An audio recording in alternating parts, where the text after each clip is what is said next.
Ciao Raga! Musta Raga? Welcome sa inyong lahat. I am Chad and I will be your guide. Raga, importante ang content ng video na ito. Kaya makinig na maigi, unawaing mabuti, at panoorin mo ang video hanggang dulo kasi makakatulong ito sa iyo.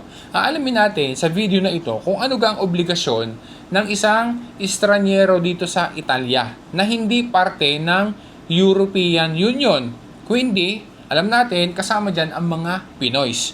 Kung halimbawa na makakontrol ng pulis, pwede ka na Xerox copy ng iyong dokumento ang iyong ipapakita sa kanila o yung picture doon sa cellphone ng iyong dokumento o dapat na original copy ng iyong dokumento.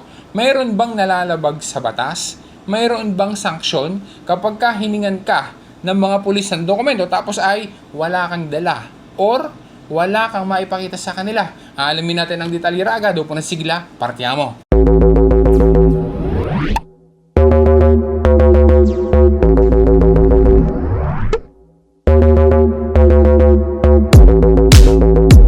Ano ga ang maaaring maging consequence kung sakali na ikaw ay makontrol ng law enforcement officers gaya ng mga pulis tapos ay wala kang maipakita na permeso di soggiorno or any valid identification document? Maaari kasi na hindi mo dala ang iyong dokumento or maaaring wala ka talagang dokumento.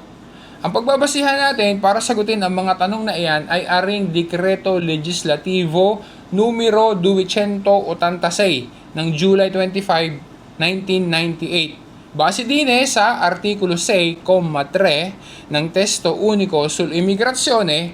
Babasahin na natin sa English, okay? Translated na para mas madaling maintindihan. Any foreigner who, at the request of public security officials and agents, fails without justifiable reason to comply with the order to produce his passport or other identification document and his residence permit or other document certifying his regular presence in the territory of the state is punishable by imprisonment of up to 1 year and a fine of up to 2,000 euros. Dahil sa batas na iyan, ang lahat ng mga cittadini stranieri o foreign citizens, ibig sabihin, yung hindi pa Italian citizens na naandito sa teritoryo ng Estado Italiano na sa pagkakataon na makontrol ng Forze dell'Ordine gaya ng mga pulis ay obligado na ipakita ang kanilang permeso di soggiorno na nagpapatunay ng legal na paninirahan or pag-stay nila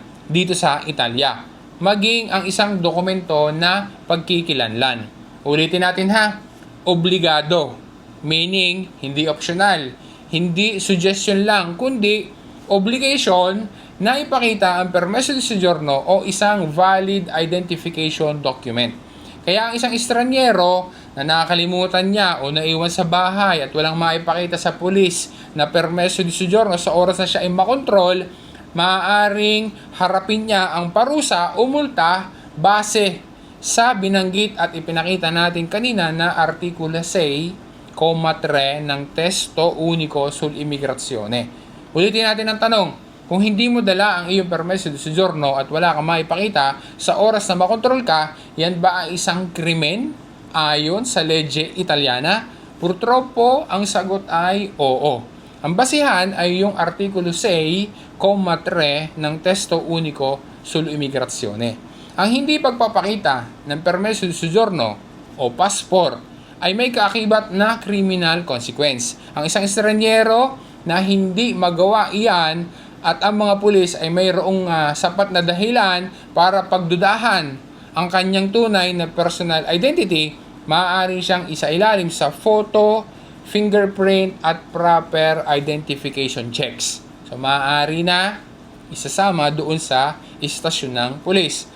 Pati ba passport ay kailangang dalahin din kapag lalabas ng bahay ang isang estranyero? Oo, kailangan dalhin. Pero, may pero ha. Pero depende sa sitwasyon. Kasi maaalin naman sa permeso di soggiorno o pasaporto ay pwedeng ipakita sa oras na makontrol pero case-to-case basis.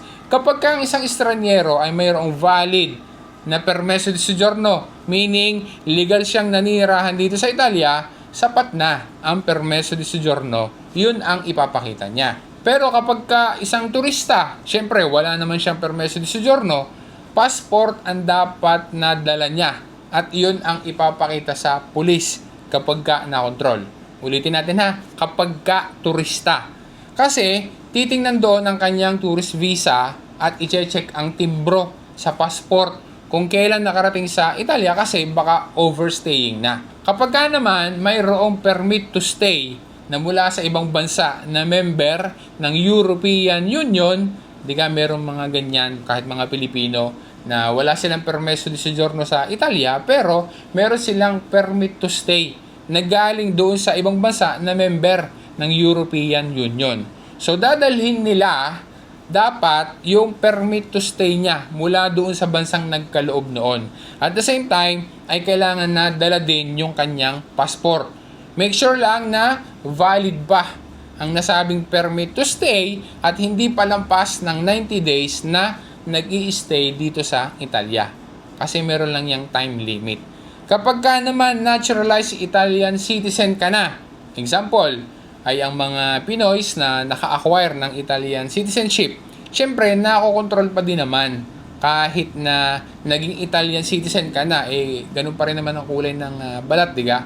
At saka hindi naman sa isang tingin ay mukha ka agad Italiano. Kaya ang isipan ng mga pulis ay estranyero ka pa din. Kapag ka ikaw ay nakontrol at isa kang naturalized Italian citizen, karta de identita o pasaporto Italiano ang ipapakita sa pulis. Dahil siyempre, wala ka na namang permeso di soggiorno dahil nga ikaw ay Italian na. Pero most of the time ay siyempre, karta de identita ang dala. Dahil yun naman malimit ang lagi mong dala kaysa sa pasaporto Italiano.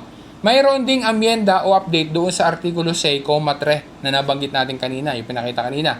Dahil sa Legge numero 94 ng July 15, 2009, ang isang estranyero na hindi makapagpakita ng kanyang permeso di soggiorno sa oras na siya ay makontrol at mapatunayan na siya ay irregulare o clandestino, sila yung mga undocumented o TNT o walang permeso di soggiorno. O kaya naman, mayroong permeso di soggiorno dati pero na-expire na at hindi na nakapag-renew pa. Sa halip na sila ay parusahan na makulong ng 1 taon o kaya naman ay magmulta pati, ang hakbang na gagawin sa kanila ay expulsion dito sa Italia. Sa madaling salita ay i-deport sa kanyang country of citizenship. Kagaya ng nabanggit na natin yan doon sa isang nakaraan na vlog. Paano yung sabi ng karamihan na Xerox copy ang dinadala nila at iniiwanan sa bahay ang original dahil natatakot na baka mawala, malaglag o kaya naman ay manakaw yung dokumento. Wala akong pagkitaan na legal na batayan na pwedeng dalhin ay Xerox copy lang ng dokumento bilang kapalit ng original dahil ayaw dalhin at natatakot na baka mawala. Although, madami naman din talaga ang naka-experience na Xerox copy o kaya naman ay picture ng dokumento sa cellphone ay pinapayagan na rin ng nagkukontrol. Nangyayari naman talaga yan. Nakakatulong din, kagaya ng sabi ng iba, kapag ka nga ikaw ay magaling magpaliwanag at magaling kang mag-Italiano. Pero hindi iyan sapat na basihan. Yun talaga ang totoo. Kasi kung batas ang pagbabasihan, which is yun naman talaga ang dapat na basihan, original copy ng dokumento ang dapat na dala mo palagi. At iyon ang ipapakita kapag ka na-control ng pulis o karabiniere. Maaaring ang ibang kakilala mo ay hindi nagka-problema sa per kaso na na-control sila dati tapos ay Xerox copy lang ang pinakita nila, ay hindi yan sapat na batayan na kapag ka nangyari din sa iyo at ginawa mo din ay hindi ka magkakaproblema. Diga? May exemption na case. Pwede lang na photocopy ang dala at hindi ang original kung halimbawa na nawala talaga o nanakaw ang original document. Pero hindi sapat na photocopy lang ang dala. Dapat ay mayroong kasama na kopya noong dinunsya sa pulis bilang katunayan na nawala o kaya naman inanakaw at mayroon na din dapat na ricevuta postale bilang katunayan na ikaw ay nakapag-request na ng duplicate ng iyong nawala o nanakaw na permeso di soggiorno at iba pang dokumento. Isa pang senaryo, kung halimbawa naman, expired na ang iyong permeso de soggiorno. Sa oras na makontrol ka, dapat ay dala mo din yung original na ricevuta postale bilang proof, bilang katunayan na ikaw ay nag-renew na at naghihintay na lang ng retiro ng bagong permeso di soggiorno. Kung estranyero ka pa at hindi pa naman Italiano, pwede ka na karta di identità lang ang ipapakita sa halip na permeso di soggiorno.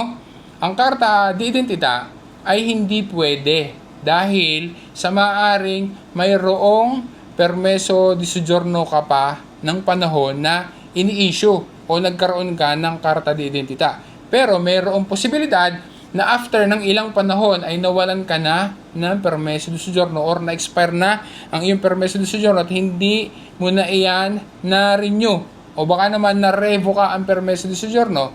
Pero despite na nangyari yan, yung karta di identità nananatili pa rin na valid kahit wala ka ng permeso di soggiorno. Kaya dahil diyan, ang karta di identità ay hindi sapat na batayan kung regular pa ang pag-stay, ang paninirahan dito sa Italia ng isang estranyero. Ulitin lang natin, maaaring ang iba nakakilala mo ay hindi nagka-problema sa per kaso na nakontrol sila tapos ay karta di identità lang ang ipinakita nila.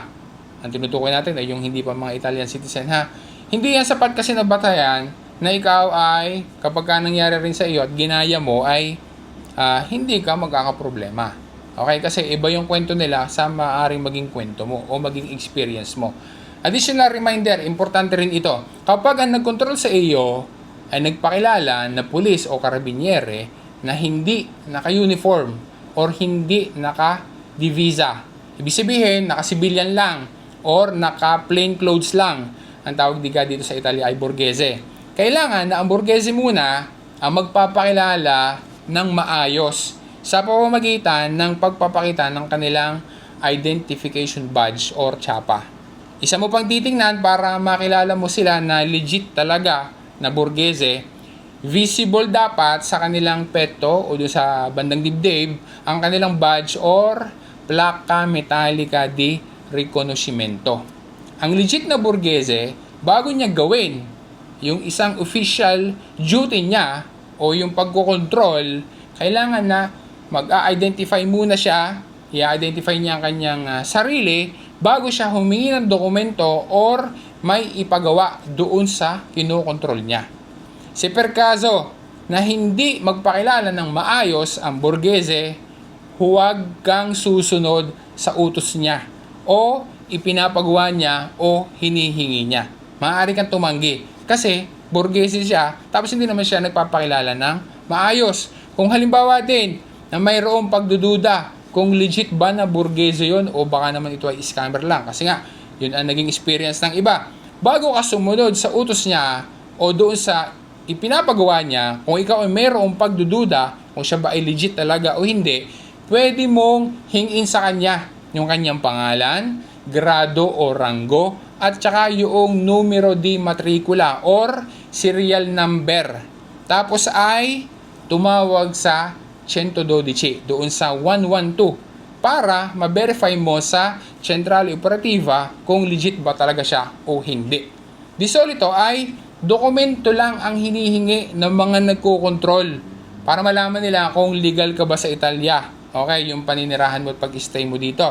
Yung isang estranyero, kapag ka kinontrol, di solito, ang hinihingi lang ay dokumento. Kaya kapag ka wallet mo ang hinihingi o kaya naman ay bag mo, tandaan mo raga, red flag na yun. Dapat na magduda ka na. Huwag mo agad basta ibibigay. Pag dokumento, okay lang. Pero pagka wallet o bag, huwag agad mo basta-basta ibibigay. I-verify mo muna sa 112 ang identity ng borghese na iyon.